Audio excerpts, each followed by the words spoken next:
tour de magie. Je vais essayer de faire apparaître ce jeu que je ne possède pas, que j'ai joué avec le club que tu as vu dans une des vidéos, dans un récap en cravate, où je vous donne la parole. J'essaye de faire des abracadabra. J'ai envoyé un mail à Matago. Matago qui est en train de refaire une structuration. Ils sont donc très occupés. Et ce jeu, c'est Revive. Oui, ah, j'ai pas la boîte. Bon, pas très vite puisque j'ai pas la boîte. Moi, j'utilise le matériel pour faire mon speech. Là, je l'ai pas. Alors, Revive, ce qui est off. T'es dans un jeu, dans un monde post-apocalyptique. Oui, enlevez vos dents. Un peu comme dans Fallout. Ça a été foutu la merde totale, tu t'es réfugié, tu sors. Qu'est-ce qui se passe? Tu dois repopuler la Terre. Il y a des races spéciales, il n'y a pas que les humains. Il y a des factions asymétriques. Il faut explorer la Terre. Il faut la repopuler avec des gens. Il faut créer des bâtiments. Tu m'as compris? Voilà, c'est ce qu'il faut faire. Gestion de cartes, j'ai noté. Gestion de cartes, deck building. Oui, il y a un petit peu de deck building parce que tu vas acheter des cartes dans un marché. Sur les cartes, tu as deux types d'actions. L'action qui est située en haut, la située en bas, collection de ressources, tout ça. Collection de gestion de ressources. Voilà, c'est ce que j'avais oublié de dire. Oui, tu vois, j'ai pas la boîte, comment j'oublie. C'est vrai, non? C'est vide ici. Ce qui est off dans Revive. Les factions asymétriques, je te l'ai dit. Ça, c'est sympathique. C'est toujours bien quand il y a des factions asymétriques. Moi, j'aime bien ça. Je prends toujours l'exemple de Root, qui est l'exemple ultime. Ici, c'est beaucoup moins marqué. Mais, je salue Anas, Fouad et Nicolas. Oui, Anas nous a mis des croquettes parce qu'il avait une faction de luxe. Et parce que nous, on était chenol aussi, surtout moi. Il nous a mis une croquette. Il m'a mis un tour complet. Le système d'action, il est bien. Je vais essayer de te trouver des décorations sur la petite image. Hein. Donc, tu as un grand plateau personnel, en plus du grand plateau central. Et sur le grand plateau personnel, en fait, tu peux jouer deux actions à ton tour, deux cartes, ou tu les glisses au-dessus, et donc tu fais une collecte de ressources, ou tu les glisses en dessous, et tu fais une action de la carte. Et ça c'est très très sympathique. Ce système d'action double.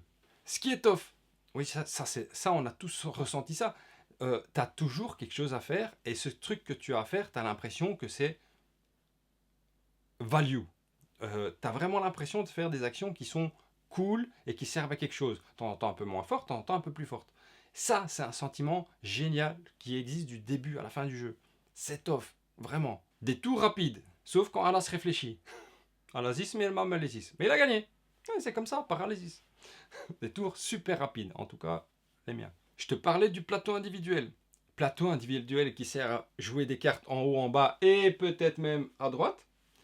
Mais aussi, il y a 3 pistes sur ce plateau individuel que tu vas faire progresser, que tu vas devoir croiser pour débloquer des actions bonus.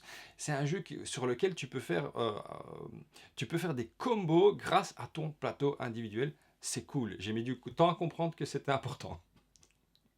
C'est cool. Mais surtout, ce qui est tough, c'est que j'ai envie d'y rejouer, mais j'avais envie d'y rejouer tout de suite parce que j'ai compris comment ça fonctionnait. J'avais envie de rejouer tout de suite. Nico me disait tout le temps, j'ai envie d'y rejouer, j'ai envie d'y rejouer. Oui, j'ai envie de le posséder ce jeu. Je l'ai vu en occasion à Jean Blou et Ludique. Un des frères Jacobi, tu te reconnaîtras. Le vendait, mais un peu cher, et en anglais. C'était ça le problème. Sinon, j'ai failli dégainer. J'ai failli dégainer. Ouais. Celui-là, franchement, il aurait sa place dans la ludothèque. Mais, qu'est-ce qu'il y a de pas top dans Revive de chez Matago? Ah oui, attends, je vais te dire c'est de qui parce que, comme j'ai pas le jeu. Un jeu de Christian Amundsen Olsby, Anna Wermlund, Eilif Svensson, Helge Meisner. Ouais, je suis désolé, hein, mais pas mes lunettes. J'ai pas de lunettes. Guten Tag.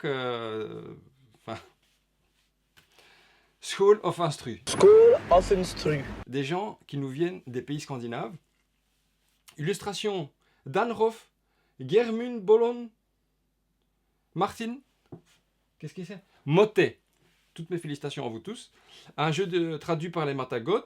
Ah oui, je vous ai pas dit de quel âge et tout ça. Les mensurations. À partir de 14 ans, 1 heure à 2 heures. Moi, c'est vraiment rapide. Hein. C'est vraiment cool. Et ça accélère le jeu. Ça aussi, c'est bien. Il y a une accélération comme ça. Et 1 à 4 joueurs. Et apparemment, il y a un mode campagne qui m'ont dit que ça ne servait à rien, Nicolas et Fouad. Alors, je suis pas fan de la direction artistique. euh, je trouve que le thème sert à rien. Les illustrations sont pas belles et les illustrations sont pas lisibles. Après, ça c'est vraiment basé sur mon souvenir. J'ai pas le jeu. Voilà. C'est basé sur mon souvenir. Et je pense que c'est important que je te le dise. Mais on se le disait avec Nico. On se disait, putain, le jeu, il est bien, il est bien, bien, bien. Je dis un gros mot. Oups. Mais il est pas beau. En tout cas, moi, je le trouvais pas très très beau. Je trouvais que ça n'apportait rien, en fait. Tout ce tas de dessins, des couleurs très sombres, brunes. Enfin, soit. Voilà. Ça n'a pas touché mon cœur à ce niveau-là. Et le thème, oui, je l'ai dit, je l'ai noté, le thème. Voilà, le thème. Pourquoi pas. Voilà. J'avais pas l'impression d'être dans Fallout, en tout cas. Cravate ou pas cravate? Oui. Bah directement, oui. Cravate d'or. Cravate d'or, vraiment. Ce jeu, je lui donnerais. Le vendeur de cravate vous parle? Oui. Ouais, ouais. Je sais pas comment je vais faire au montage, mais en tout cas, t'as compris. J'ai vraiment, vraiment beaucoup aimé mon expérience, hein. Une partie. J'ai envie encore d'y jouer. Envie de l'acheter. J'ai envie d'y jouer. J'ai envie de. euh, voilà. Vraiment, vraiment, vraiment bien. On en parlait beaucoup à l'époque quand il est sorti. Je comprends pourquoi. Euh, D'ailleurs, il était sur ma liste de Noël l'année passée, mais personne ne me l'a offert.